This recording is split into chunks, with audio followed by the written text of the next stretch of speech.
जयाम आदिवासी जंगल रखवाला रे।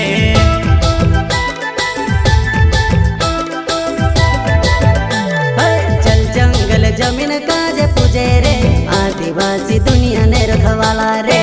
बाप देव खतरी काजे पूजे रे आदिवासी सबसे निराला